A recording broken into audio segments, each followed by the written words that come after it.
I have 3 folders in my mind when it comes to training. Squat, bench, and deadlift. For the most part, I spend, the majority of my time thinking about the first folder, which is the squat. And, after, several hundred of squat everyday days, I worked out that the deadlift folder needs some consideration for the sake of balance and for the sake of preservation of joints, specifically my hip. I worked out that, doing a lot of pulling allows me to do a lot of squatting. And so, I kind of worked out that if I do a lot of pulling in the deadlift, whether it be RDLs, block pulls, deficits, whatever the case might be, I generally feel better. And so right now I'm doing a lot of that and I'm feeling great. But I'm also feeling exhausted. It's something about pulling for me that zaps the living hell out of me. And so right now I'm basically doing 2 sessions a week, 2 hard sessions a week. I honestly feel like I'm training 2 days a week right now. Even though I'm still training every single day, I feel like the 2 sessions, there's only 2 sessions that I really get after it. All the other stuff seems to me like I'm kind of going through the motion a bit.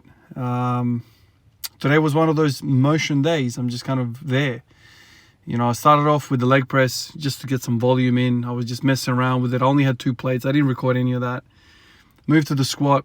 Did a whole bunch of squatting. Obviously, no volume. Worked up to 180. I tried to walk 200 out, but my pelvis control was just all over the place. Just so freaking exhausted, core-wise. Yesterday before I did deadlifts, I did 10 sets of leg raises. So both anterior and posterior chain of my core is exhausted. And so what I'm left with right now, other than those 2 hard days that I do a lot of work, the other days I'm now falling down to that 3rd folder. The 3rd folder for me is bench press. And I'll be honest with you, I don't spend a lot of time thinking about it. When I do think about it, I am kind of puzzled why I'm not getting weaker in this, in this movement, because I have not consistently given it enough, effort. I think I've went something like 6 months without doing a single freaking rep on the bench. That was in the peak of my hip pain troubles.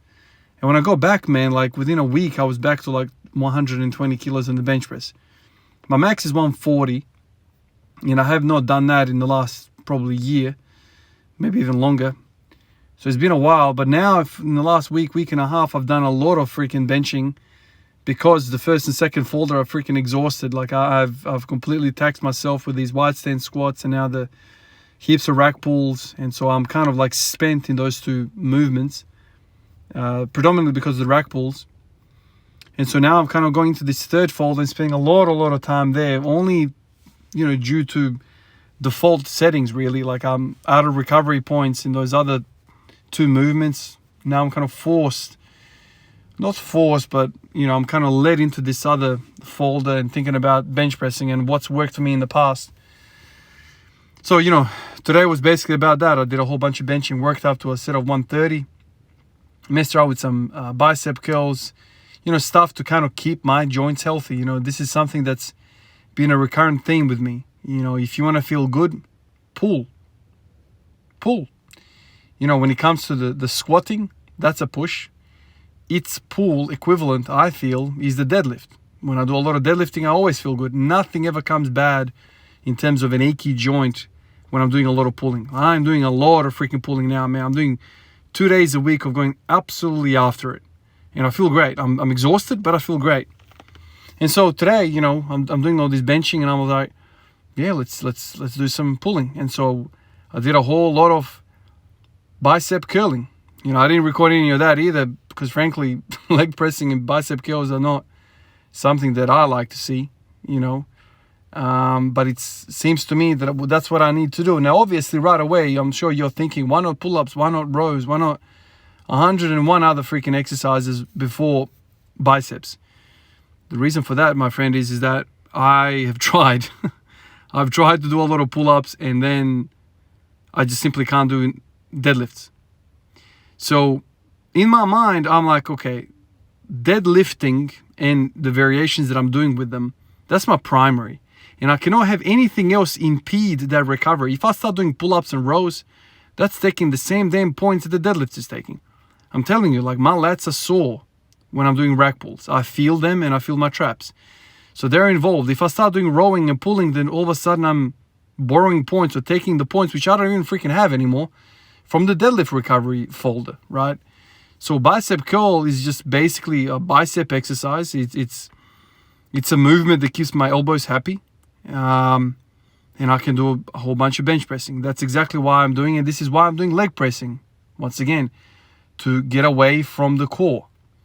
So leg press and bicep curls are doing something that I need right now, which is avoiding the lats and avoiding the core. You know, it's funny. It's funny how you kind of get down to these, you know, exercises purely by default. Like you just can't do everything all the time. This is something that I've learned. And so in order for me to get ready for the next deadlift session, the rack pull session, I've got to make sure I take, you know, rest my freaking lats and traps and the rest of it. Having that said, I think doing more practice in the deadlift is beneficial. You know, this is where volume, you have to pick where you want to spend your volume. If you're going to do a lot of rack pulling, basically it's half your freaking body spent, if not more than half. So then that doesn't leave a lot of chance for you to do other stuff. And so that's how I look at it anyway. You know, so tomorrow I might come in and do a deadlift, but it's purely low volume, just singles all the way up to whatever number. But for me to do rowing and pull-ups, you know, 100 freaking reps of that, you know, I'm not doing myself a favor. That recovery curve and the deadlift recovery curve, they're basically borrowing the same stuff. So you can't do that. And this is how I've got to where I am. Bicep curls and leg press. Am I enjoying those two things? I'm not. But for some reason, man, I don't know what it is. You know, whether it's genetics or what it is, but I don't know. Like, I don't do any bicep curling. You know, I'm not a bodybuilder, but I tend to kind of have all right bicep mass. That's probably a genetic thing, man. And so, like, I'm thinking to myself, and you know how, like, shorter people have better shaped muscles? Like, it's easier for them to fill out. I have shorter arms, and I'm thinking to myself, maybe that's why my biceps are kind of more filled out than the rest of me, because my arms are shorter, my legs are long. I don't know. I even thought about that today.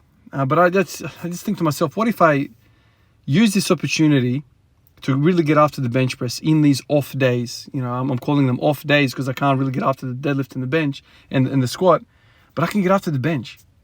What would happen if I really committed myself? I mean, right now I'm doing 3 days minimum of benching a week. That's a lot of benching, man, for somebody that went 6 months without even doing it.